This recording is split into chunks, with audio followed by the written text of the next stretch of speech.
Если это зависит от Российской Федерации, войны не будет. И войны не будет. И войны не будет. На территории Беларуси россияне к нам не придут. Никогда. Какой агрессии речи быть не может. Обманули. Просто кинули. Стрелять не будут.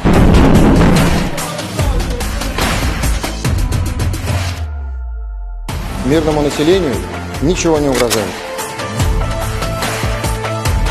Там некому будет против нас воевать.